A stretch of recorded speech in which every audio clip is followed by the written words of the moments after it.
தென்மேற்கு வங்கக்கடலில் நிலவும் ஆழ்ந்த காற்றழுத்த தாழ்வு பகுதி காரணமாக கன்னியாகுமரி, நெல்லை உள்ளிட்ட 6 மாவட்டங்களில் இன்று கனமழை பெய்ய வாய்ப்புள்ளதாக சென்னை வானிலை ஆய்வு மையம் தெரிவித்துள்ளது. தொடர் கனமழை காரணமாக திருவள்ளூர் மாவட்டத்தில் பள்ளிகளுக்கு மட்டும் இன்று விடுமுறை அளிக்கப்பட்டுள்ளது.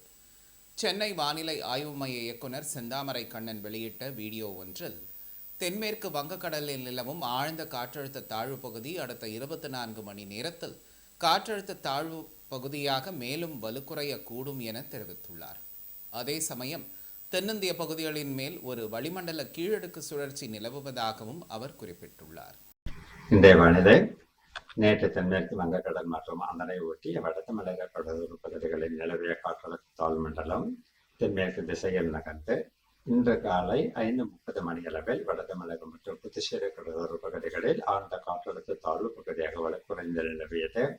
இது அடுத்த 24 மணி நேரத்தில் தென்மேற்கு திசையில் வட தமிழகம் மற்றும் புதுச்சேரி பகுதிகளின் வழியாக நகர்ந்து காற்றழுத்த தாழ்வு பகுதியாக மேலும் வலுக்குறையக்கூடும்.